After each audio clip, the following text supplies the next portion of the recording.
अस्सलामुअलैकुम वरहमतुल्लाह। मैं आपका मेज़बान हकीम इफ्तिखार सल्फ़ी।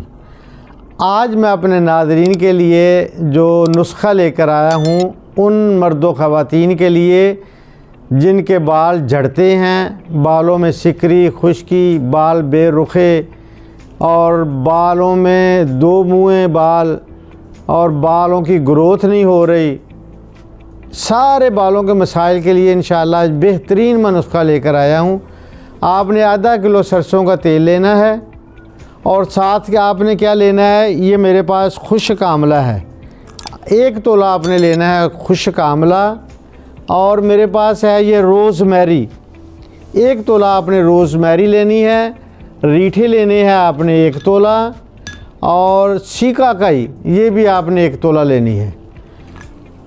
ये जो मेरे पास है लौंग, ये आपने आधा तोला लेना है। ये सब चीज़ें आपने आधा किलो पानी में भिगो देनी है, 24 घंटे ये ना पानी में रहें। उसके बाद इसको हल्की आंच पे पकाएं। जब इन चीज़ों का जोहर निकल आए तो ये सब चीज़ें आपने छान के बाहर फेंक देनी है। वो जो पानी है वो सरसों के तेल में डाल देना है। फिर वो सरसों का तेल चूल्हे पे रखें, आप उसे पकाएं। जब तेल पकना शुरू हो जाए तो उसमें आपने 1 प्याज डालना है, 1 अदद इतना प्याज डालना है और इतना पीस आपने एलोवेरा डालना है उसमें, और 2 अंडों की जर्दियाँ डालनी हैं। जब ये तेल बिल्कुल पक जाए, जो पानी आपने सरसों के तेल में डाला था वो खुश्क हो जाए, महसूस करें आप कि पानी जल चुका है, तेल तैयार हो चुका है, तो वो तेल आप उतार के ठंडा करके किसी अच्छी बोतल में डालें और खुश्क बालों में आपने ये तेल इस्तेमाल करना है। जब भी आपने बालों में तेल इस्तेमाल करना है, खुश्क हों बाल आपके।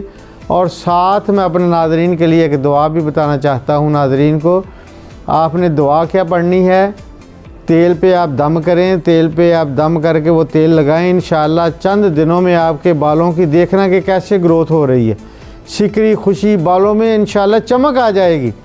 दुआ क्या करनी है आपने, अल्लाहुम्मा बारिक ली फ़ी शारी, अल्लाहुम्मा पहले और आखिर में आपने दुरूद पाक पढ़ना है। दुरूद पाक के बगैर कोई दुआ नहीं। मैं अपने नाज़रीन को ये बात बार बार बताता हूँ कि दुआ से पहले और आखिर में दुरूद इब्राहिम लाज़मी पढ़ना है आपने।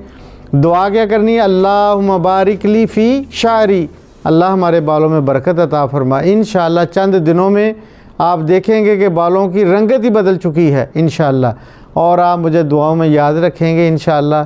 दुआ है कि अल्लाह ताला हम सब को अपनी रहमत से, अपनी रहमत में अल्लाह ताला हमें अपनी रहमत की लपेट में ले और हम पे ख़ास अपना फ़ज़ल और करम फरमाए।